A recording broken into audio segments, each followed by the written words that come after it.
রাম রাম বন্ধুরা, নমস্কার। আশা করছি তোমরা সবাই খুব ভালো আছো। বন্ধুরা, তোমরা যারা এইবার 2025 সালে ইন্ডিয়া পোস্ট অফিস জিডিএস নিয়োগের ফর্মটা আবেদন করেছিলে, তোমরা সকলেই জানো এইবার জিডিএস নিয়োগ 2025-এর প্রথম মেরিট লিস্ট কিন্তু খুব তাড়াতাড়ি প্রকাশ হয়ে গেছে। এবং প্রথম মেরিট লিস্টে ডকুমেন্টস ভেরিফিকেশনের যে লাস্ট ডেট সেটা ছিল কিন্তু গত 7 এপ্রিল। ওকে, গত 7 এপ্রিল পর্যন্ত ডকুমেন্টস ভেরিফিকেশন চলেছে। আজ অলরেডি 10 এপ্রিল 2025, অর্থাৎ তোমাদের ডকুমেন্টস ভেরিফিকেশন হয়ে কিন্তু আজ 3 দিন হয়ে গেল। এইবার আসতে চলেছে তোমাদের জিডিএসের সেকেন্ড মেরিট লিস্ট, যেটার জন্য তোমরা অনেকেই অপেক্ষা করছো।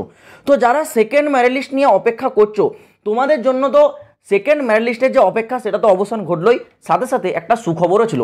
যেই সুখবরটা আমি অলরেডি গত ভিডিওতে তোমাদেরকে বলে দিয়েছিলাম যে তোমাদের যে প্রথম মেরিট লিস্ট, এই প্রথম মেরিট লিস্টে টোটাল ক্যান্ডিডেট নামটাই চলে এসেছিলো। টোটাল ক্যান্ডিডেট কত না, এইবার 2025 সালে শূন্যপদ ছিল 21,413। তো এটাই হচ্ছে টোটাল শূন্যপদ। তো এই টোটাল যে শূন্যপদ, এই টোটাল 21,413 জনের নামই কিন্তু প্রথম লিস্টে এসেছিল। কিন্তু এখান থেকে মাত্র 40% ক্যান্ডিডেট সিলেক্ট পেয়েছে, বাকি 60% ক্যান্ডিডেটকে রিজেক্ট করা হয়েছে। অর্থাৎ আনুমানিক তোমাদের এখনও এই 21,413 থেকে 12,000 শূন্যপদ খালি রয়ে গেছে। মানে এখনও 12,000 ক্যান্ডিডেট কিন্তু সিলেকশন পাবে।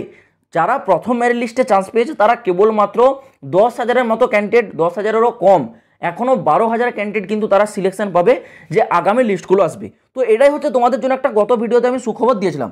তো যারা সেকেন্ড লিস্টে অপেক্ষা করছো, দেখো সেকেন্ড লিস্টও তোমাদের আগামী 2-1 দিনের মধ্যে আসবে। আমি সর্বোচ্চ তোমাদেরকে টাইমটা বলেছি 15 এপ্রিল। 15 এপ্রিল হয়তো এত লেট করবে না, যেহেতু তোমাদের রিক্রুটমেন্ট প্রসেসের লাস্ট ডেট আছে কিন্তু 30 জুন। সেই ক্ষেত্রে তোমাদের যে সেকেন্ড মেরিট লিস্ট সেটা হয়তো আগামী 12 এপ্রিল নাগাদ জারি হয়ে যাবে। আজ 10 এপ্রিল, আগামী কাল বা আগামী পরশুর মধ্যে যে কোনো মুহূর্তে তোমাদের জিডিএসের সেকেন্ড মেরিট লিস্ট আসবে।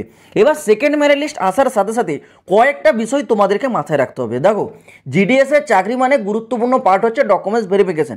আর ডকুমেন্টসগুলো কম বেশি তোমরা সকলে জেনে গেছো, কারণ আমি অনেকবারই তোমাদেরকে ডকুমেন্টসগুলো নিয়ে একটা ভিডিওতে আলোচনা করে দিয়েছিলাম। এবার দেখো, ডকুমেন্টস ছাড়াও কয়েকটা জিনিস তোমাদেরকে গুরুত্বপূর্ণ সহকারে ভাবতে হবে। সর্বপ্রথম যেটা তোমাদেরকে নজর দিতে হবে সেটা হচ্ছে তোমাদের মেরিট লিস্ট। সেটা তোমাদের সেকেন্ড হোক বা থার্ড হোক, যখনই কোনো প্রকার তোমাদের লিস্ট আউট হবে, সেই লিস্টে তোমরা রেজিস্ট্রেশন নাম্বারটা দিয়ে সার্চ করে দেখবে তোমার নাম আছে কিনা। যদি তোমার নাম আসে, সেই জায়গাটা কিন্তু তোমরা স্ক্রিনশট করে সেই পিডিএফটাকে ডাউনলোড করে রাখবে। যখন তোমরা ডকুমেন্টস ভেরিফিকেশনে যাবে, তোমাদের যা যা ডকুমেন্টসগুলো আছে সেগুলো তো লাগবেই লাগবে, সাথে সাথে তোমাদের মেরিট লিস্টে যে নাম এসেছে তার স্ক্রিনশটটা দেখাতে হবে। কারণ এরকমটা অনেকের ক্ষেত্রে হয় কি না, মেরিট লিস্টের নাম চলে আসে কিন্তু ডকুমেন্টস ভেরিফিকেশনে যে তারা যাবে তাদের মোবাইলে মেসেজ আসে না। তো এই নিয়ে অনেকে কনফিউজ হয়ে যায় যে দাদা আমার তো মেরিট লিস্টে নাম এসেছে কিন্তু আমার মোবাইলে এখনও মেসেজ আসেনি যে আমি সিলেক্ট হয়েছি বলে। তাহলে আমি যদি ডকুমেন্টস ভেরিফিকেশনে যাই, আমি সেখানে কি প্রুফ দেখাবো? প্রুফ হচ্ছে এটাই যে মেরিট লিস্টে তোমার নাম এসেছে, তোমার রেজিস্ট্রেশন নাম্বারটা আছে। মেসেজ আসুক বা চাই নাই আসুক সেটা পরবর্তী বিষয়, কারণ এগুলো সিস্টেমেটিকভাবে আসে, এগুলো ম্যানুয়ালিভাবে কেউ এক এক করে পাঠায় না।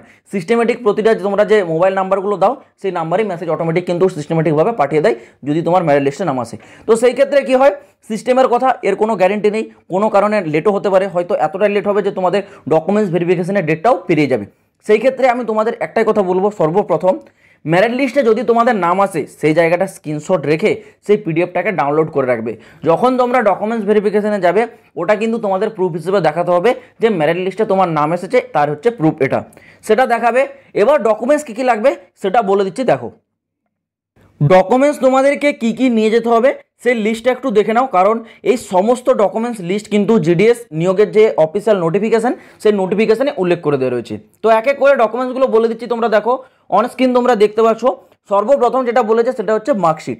মার্কশিট অর্থাৎ তোমরা যে 10th পাস করেছো তার যে তোমাদের পাসিং মার্কস, তোমরা যে কত নাম্বার পেয়েছো যেগুলো তোমরা অ্যাপ্লাই সময় দিয়েছো তার প্রুফ হিসেবে তোমাদের 10th-এর কিন্তু অরিজিনালি মার্কশিট নিয়ে যেতে হবে।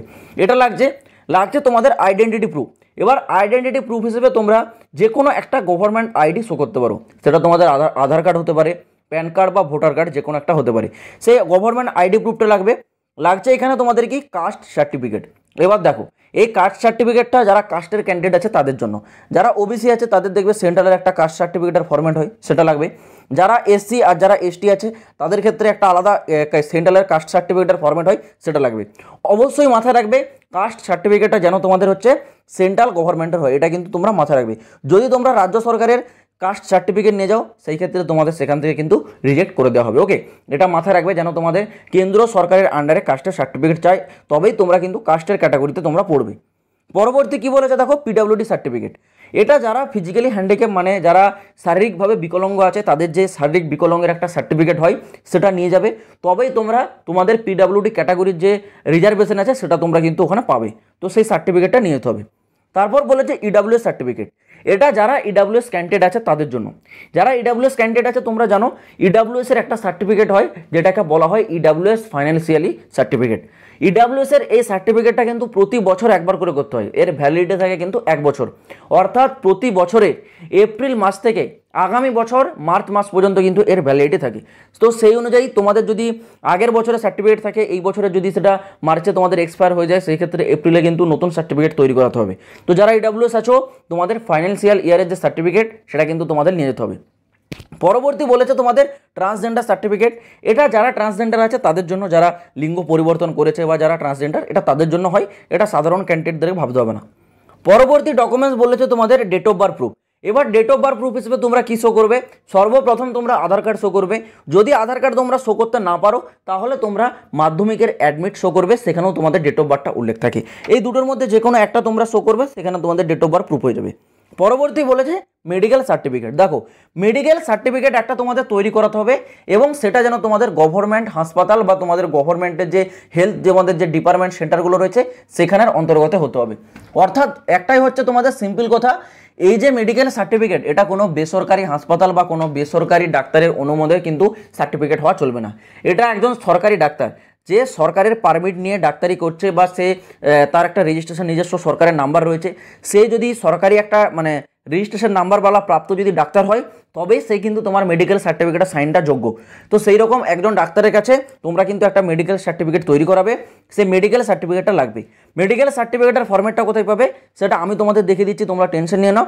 আর এখানে লাস্টে একটা ডকুমেন্টসের কথা বলেছে, দেখো এই ডকুমেন্টসটা সবার জন্য লাগবে না, লোকাল ল্যাঙ্গুয়েজ, এটা কেবলমাত্র যারা অরুণাচল প্রদেশ ক্যান্ডিডেট তাদের জন্য। এইবার তোমাদের আমি এখানে মেডিকেল সার্টিফিকেটটা একবার দেখিয়ে দিচ্ছি, দেখে নাও। তো বন্ধুরা তোমরা স্ক্রিনে দেখতে পাচ্ছ এটাই হচ্ছে তোমাদের মেডিকেল সার্টিফিকেট অফ ফিটনেস। তো তোমাদের সুবিধার্থে আমি কিন্তু একেবারে ফরম্যাটটা তৈরি করে রেখেছি, এখানে তোমরা দেখতে পাচ্ছ এই ফরম্যাট অনুযায়ী তোমাদের সার্টিফিকেটটা তৈরি করতে হবে। এক্সাম্পল স্বরূপ আমি তোমাদের বলে দিচ্ছি, দেখো এখানে সর্বপ্রথম কি বলেছে দেখতে পাচ্ছ, তোমাদের ডিটেলস। ওকে, তোমার বাবার নাম, তোমার নাম, এখানে তোমার ভিলেজ, এখানে তোমার পিন নম্বর, স্টেট, ডিস্ট্রিক্ট, এখানে তোমরা দেখতে পাচ্ছ আছে তোমার পিএস মানে পুলিশ স্টেশন, তোমার এখানে আছে পোস্ট অফিস, সমস্ত ডিটেলসগুলো এখানে তোমরা এক এক করে ফিল করবে, যা যা ডিটেলস এখানে বলা রয়েছে।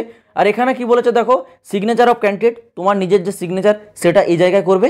এইবার তোমাদের গুরুত্বপূর্ণ পার্ট এইখান থেকে শুরু। দেখো এখানে কি বলেছে দেখো, সিগনেচার অফ মেডিকেল অফিসার, অর্থাৎ তুমি যে সরকারি ডাক্তারটার কাছে গিয়ে তোমার এই সার্টিফিকেটটা যে তৈরি করাবে সেই ডাক্তারের এখানে কিন্তু একটা সিগনেচার থাকতে হবে। ওকে, সিগনেচারটা দেবে। তার এখানে কি বলেছে, নেম অফ মেডিকেল অফিসার, মানে তার যে নাম সে নামটা এখানে লিখে দেবে। তারপর এখানে রেজিস্ট্রেশন নাম্বার, রেজিস্ট্রেশন নাম্বারটা তোমার নয়, তুমি যে জিডিএস আবেদন করেছো তোমার যে রেজিস্ট্রেশন নাম্বার এটা কিন্তু সেই রেজিস্ট্রেশন নাম্বার নয়, এই নাম্বারটা হচ্ছে যে ডাক্তার আছে তার একটা সরকারের অনুমোদিত একটা রেজিস্ট্রেশন নাম্বার হয়, সেই রেজিস্ট্রেশন নাম্বারটা কিন্তু এখানে দিতে হবে, তবেই তো বোঝাবে যে সে সরকারি একজন ডাক্তার। সেই রেজিস্ট্রেশন নাম্বারটা দেবে। তারপর এখানে ডেটটা, যে ডেটে তোমরা সাইনটা করাচ্ছ সেই ডেটটা দেবে। ডেটটা দেওয়ার পর এখানে দেখতে পাচ্ছ সিল, এটার অর্থ কি জানো, এটার অর্থ হচ্ছে তোমার একটা স্টিল স্ট্যাম্প, যে ডাক্তারটা তোমার যে সিগনেচার করলো সেই ডাক্তারের কিন্তু সরকারি অথরাইজ একটা স্ট্যাম্প থাকে, সেই স্ট্যাম্পটা কিন্তু এই জায়গায় দিয়ে করাবে। ওকে, তবেই তোমার এখানে যে মেডিকেল সার্টিফিকেট সেটা কিন্তু সম্পূর্ণ হবে। তো এই সমস্ত ডিটেলসগুলো দিয়ে এই মেডিকেল সার্টিফিকেটটা তৈরি করে এটা তোমাদেরকে ডকুমেন্টস ভেরিফিকেশনের জন্য নিতে হবে, আর এটা কিন্তু একেবারে বাধ্যতামূলক। এই ফরম্যাটটা তোমরা কোথা থেকে পাবে না, তোমাদের সুবিধার্থে যখনই প্রথম মেরিট লিস্টটা জারি হয়েছিল সেই মুহূর্তে আমি এই সার্টিফিকেটের পিডিএফটা আপলোড করে দিয়েছিলাম। আবার যখন সেকেন্ড লিস্ট আসবে, সেকেন্ড লিস্টে যেসব ক্যান্ডিডেটের নাম আসবে তোমাদের সুবিধার্থে আবার কিন্তু আমি এই লিস্টটাকে আবার টেলিগ্রামে আপলোড করে দেবো। তো যারা টেলিগ্রামে এখনও জয়েন হওনি, ভিডিও ডেসক্রিপশনে তোমরা টেলিগ্রামের লিঙ্ক পেয়ে যাবে, অবশ্যই ওখানে জয়েন হয়ে থাকো, ওখানে তোমরা কিন্তু এই ধরনের সমস্ত প্রকার সুবিধাগুলো পেয়ে থাকবে। তো যখনই তোমাদের লিস্ট আসবে আমি তোমাদের এই সার্টিফিকেটটা আপলোড করে দেবো, চিন্তা করতে হবে না। আর তোমরা যদি India post office GDS related প্রতিটা ছোট বড় আপডেট টাইম টু টাইম পেতে যাও, এই চ্যানেলটাকে অবশ্যই কিন্তু সাবস্ক্রাইব করে রেখে চ্যানেলটার সাথে যুক্ত থাকবে। তো চলো বন্ধুরা, আজ ভিডিওটা এই পর্যন্ত থাক, দেখা হবে আবার পরের ভিডিওতে নতুন কোনো আপডেটের সাথে। জয় হিন্দ, বন্দে মাতরম।